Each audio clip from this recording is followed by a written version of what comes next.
밥을 책상에 앉아서 한 가지 생각에 골몰하고 있습니다. 난 써야 한다, 써야 한다, 써야만 한다.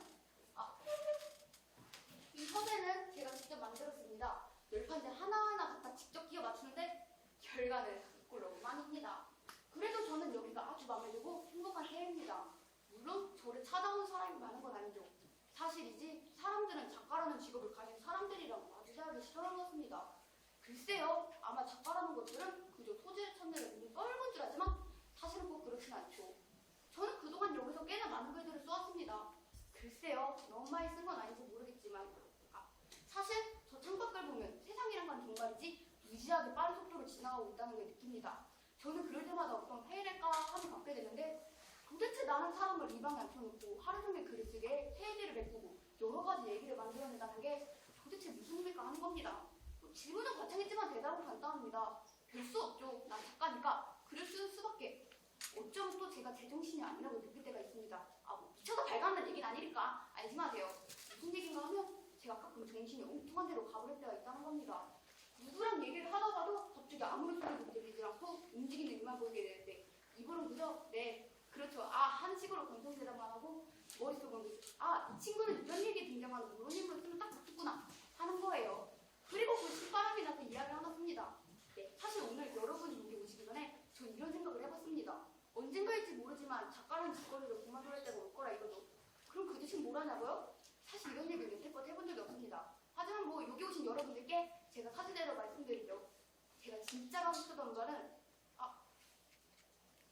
메모 좀 하겠습니다. 아이디어가 하나 떠오르는데요. 이거 아주 진짜 재미있는 단편이 되겠는데요. 장소는 바로 극장입니다. 어떤 연극이 시작되는 어떤 총 공연에 수많은 예술 애호가들이 모여 서로 인사를 나누고 무슨 작품인지 모르지만 그래도 한마디씩 떠드는데 그중 한 사람 예가 있었으니 그의 이름 바로 이반일치 체르디아코. 국가공원관리부 소속의 말단 공무원 노릇을 하고 있는 이반일치 체르디아코가 인생을 살아가면서 단아가시 정리를 바치는 게 있다면 그것은 바로 연극 소개입니다. 이반도 물론 심진과 출세에 대한 희망과 야망을 갖고 있으며 많은 일을 아주 참수에 해나가고 있죠. 그리고 그런 생활에서 잠시 벗어나 인생의 커다란 즐거움을 만끽하기 위해 오늘도 노트북의 작품 수양자 백장 부인의 개막 전을 보면서 가장 좋은 표를 2장 예약했다는 것입니다. 그리고 우연이라 하기엔 너무나도 가슴 뛰고 신이 나는 일을 벌어졌으니 바로 이반이라고 있는 보건관리부의 최고 책임자인 미하일 브라슬프 장관이 극장에 나타난 것입니다.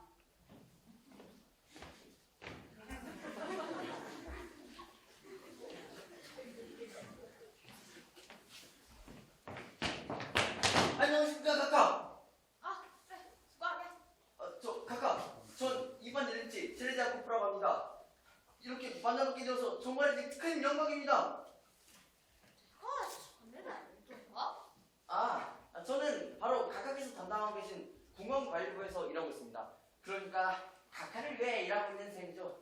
스풀가의 계장직을 맡고 있습니다. 그래 수고하게. 스프를 잘 꺼줘. 감사합니다.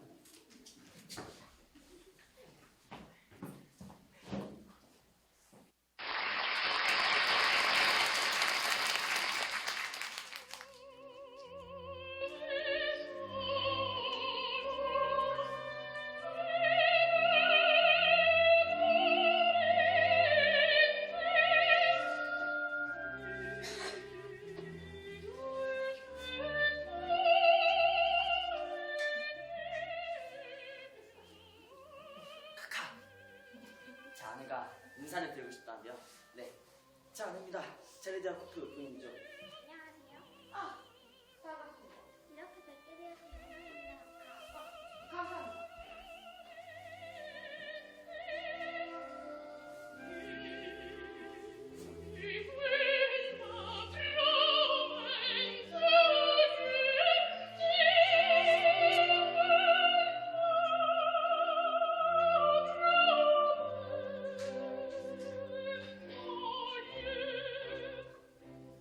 사모님, 제 아내 체르디아코프 부인입니다. 안녕하세요. 처음 뵙겠어요. 저 제 아내의 남편입니다. 안녕하세요. 죄송해요. 구경 잘하십시오, 카카. 그러려고 하는 죽을세. 이런 황금의 기회를 얻게 돼서 신이 난 이반일치 체르디아코프는 느긋하게 의자에 기대서 수염난 백장군을 감상하기 시작했습니다.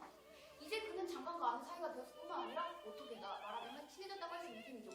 그런데 바로 그 순간 아무런 예고도 경고도 없이 맑은 하늘에 내려치는 날벼락같이 입안 이르지 테레대학교는 머리를 뒤로 쭉쭉 따다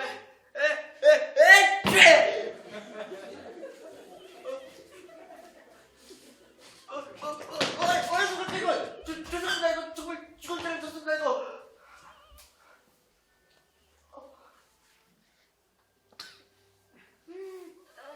괜찮아. 별거 아니니까 걱정 마.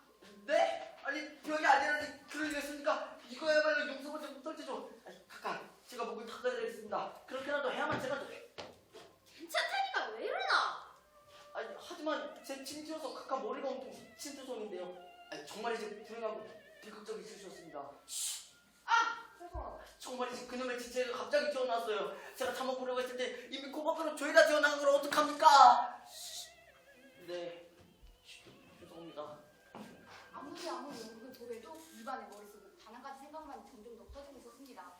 바로 아무런 동기도 없는 흥미적 성장의 지책이 자란 것뿐이 그의 머릿속에서 점점 커져 마치 적군을 향해 발사하는 개소리처럼 울리기 시작했습니다. 그리고 그의 머릿속에서는 그 암묵했던 순간들이 아주 천천히 그리고 느리게 한 장면 한 장면 그림을 보여주며 그 끔찍함이 확인되고 있었습니다.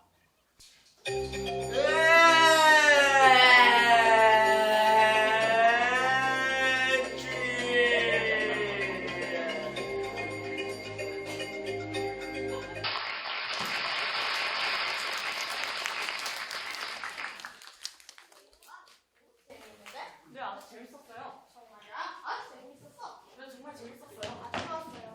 저 실례합니다, 카카. 누구지? 접니다, 카카. 첼리대학 대표입니다.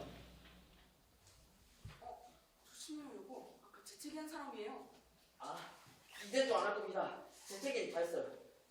그나저나 밖에 날씨가 쌀쌀한데 혹시 감기라도 드실까 걱정이 돼서 그렇습니다. 아직도 그렇게 했나? 야, 그런데 우연히 생일씨를 사보니까 어쩔 수 없는 거 아니야? 자, 그런 걱정은 하지 말고. 아, 여보 어땠나? 아, 재밌지? 네? 재밌어요? 네. 그렇죠. 사실입니다. 네. 네. 정말이지 몇 년 만에 웃어봅니다. 제일 재밌었다. 어느 부분이라뇨? 제가 제 책에 좀 얘기하니까 정말 죽을 때를 졌습니다. 여보, 갑시다. 빌려줄 것 같으니 머리가 떨어졌다. 큰일 나겠어. 좀 조심 좀 하라고 해요. 아무리 재채기라고. 더구나 당신 머리에 재채기라다니. 여기. 드디어 나 망했구나, 망했어. 난 내일 아침이면 당장 무가자. 아니, 최소한 지금 일하고 있는 숯불가에서 알지만 잡초가루 떨어져 끝날 거야. 이봐, 너무 걱정하지 말아요. 뭐라고? 너무 깊이 신경 쓰지 말라고요. 저도 별 생각 없이 한 별소리지 않은 어쨌든 장관님을 잊고 있을 거예요. 그럴까? 당신 생각엔 정말 그럴 것 같아? 하긴 저도 약간은 걱정이에요. 그렇게 부름 걱정스럽게 집으로 돌아갔습니다. 부모님들 뭐 선물이라도 하나 해야 되지 않을까? 저기 저 터키 타올이라도 하나 보낼까? 결국 한순간에 별빛 빙의던 밝은 장미꽃이 상상 조각으로 뒤집어졌던 것입니다.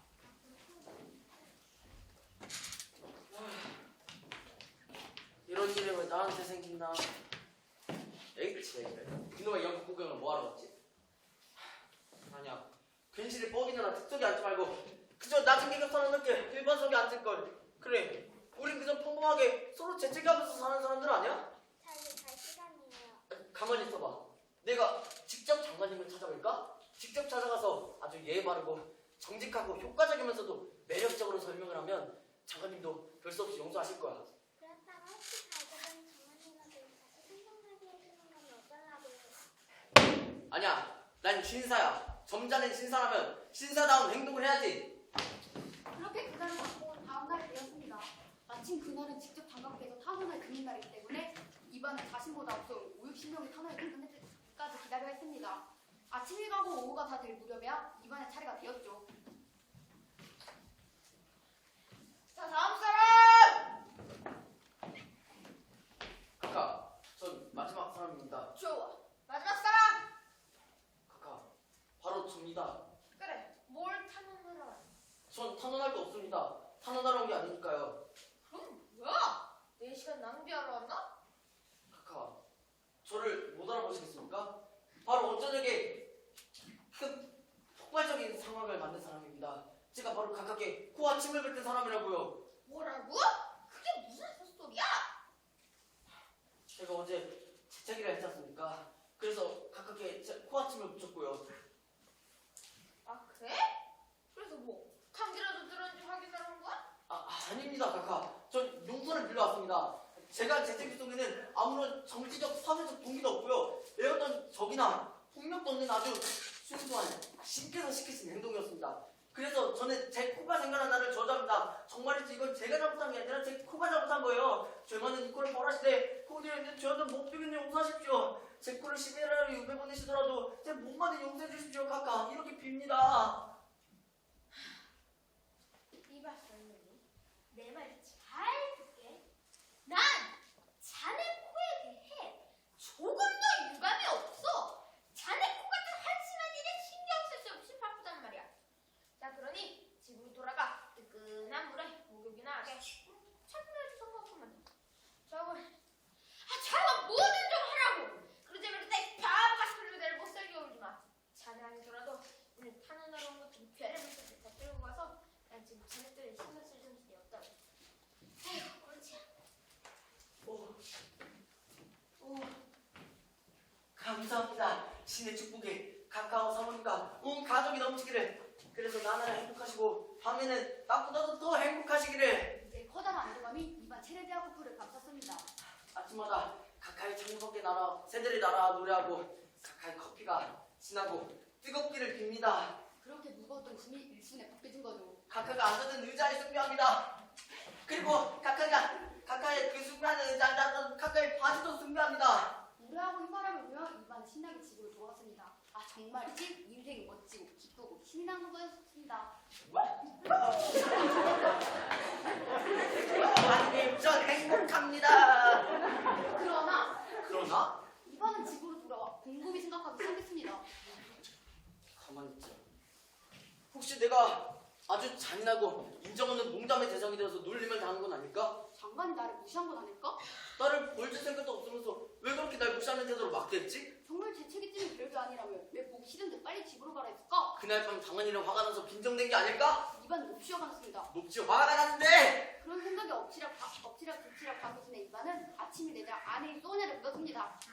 소냐! 난 무시를 당했어. 모욕을 당했다고. 네? 무시를 당해요? 누구한테요? 도대체 누가 당신한테 신뢰하고 돈내는 사람을 무시하고 모욕한단 말이에요? 누구냐고? 바로 브라실로 장관이야. 그자가 그랬다고. 어머나, 뭐라고 얘기해요? 악당 같으냐고. 날 그렇게 교묘한 수법으로 농락하다니. 하마터면 깜빡 속아 넘어갈 뻔했다니까. 맞아. 그런 교활한 수법으로 장관까지 됐을 거야. 모든 게 다 계획적이야. 자기한테 찾아 빌드로 모든 걸 꾸민 거고 난 거기에 속아 넘어가서는 무시를 당한 바보꼴이고. 당신을 무시했어요? 좋아. 당장 가서 해결하겠어. 한류계급의 의견을 얘기해주겠다 이거야. 이 세상은 모든 사람을 위해 만들어진 거고 따라서 어떤 나라의 어떤 색깔 어떤 종교의 사람이라도 다른 사람한테 재채기를 할 수가 있는 거라고. 그래, 무시를 당한 건 바로 내가 아니라 장관이라고. 입안은 다시 문제를 무시하러 갔습니다.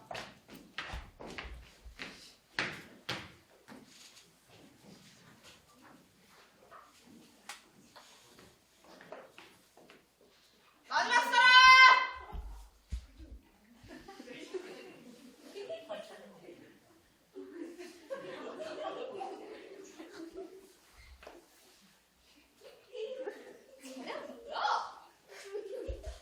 뭐라뇨? 접니다 각하. 술 보시겠습니까? 자, 얼굴을 보세요. 네, 그렇습니다. 바로 저예요. 제가 다시 왔습니다.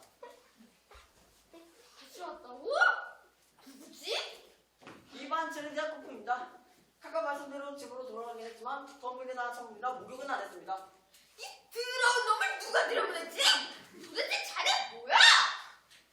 뭐라뇨? 네, 각각에서 거기 그 큰 책상에 앉아서 자네 뭐야? 하고 질문할 수 있으시겠죠? 멋진 책상이다. 장관이라는 높은 자리에 귀족의 이러니까 저 같은 밑바닥 공무원에게 뭐냐고 물을 수 있겠죠? 그리고 그 말 속에는 이 세상에 병들이란 없다 뭐 이런 뜻이 들어있어서 사람이랑 봉사하는 쪽이랑 봉사받는 쪽이 있고 명령하는 사람과 묵종하는 사람이 있고 절하는 쪽이랑 절거는 쪽이 있는 게 당연하다. 그래서 뭐 누군가는 무시를 할 수가 있는 거고 누군가는 모욕을 당해도 하나도 이상할 게 없다는 거죠. 그래서 저한테 쉽게 얘기하시는 겁니다. 자네 뭐야 하고 말이죠. 그게 무슨 헛소리야? 거기서 바보 같은 소리 짓거리지 말고 용건이 먼저 빨리 얘기해! 네, 용건을 말씀드리죠.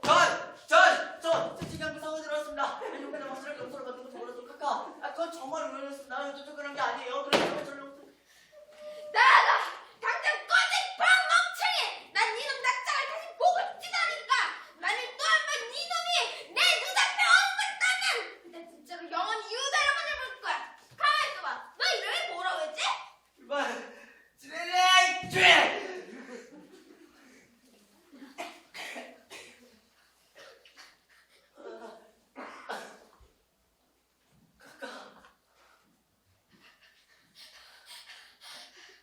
이 세계 뻥튀기 같은 놈이 뻥튀기 같은 벌레 같잖아! 이 벌레만 너무 가도! 이 밖으로 내 삼촌에서 뼈를 방에 나온 구덩이 조사 같은 놈! 난 먼지 같은 놈이야! 아니야 난 먼지만 못해! 난 아무것도 아니야! 알아! 난 아무것도 아니라고! 그 순간 집안의 물속에서는 무언가 무너져 있었습니다. 무언가 깊은 곳에 어떤 것. 그래서 한 번 무너지면 다시 고칠 수 없는 그런 것. 어쩌면 생명력 바로 그 자체라고 할 수 있던 것이 무너져 내리고 있었던 것입니다. 그리고 그 다음에 있었던 일은 간단합니다.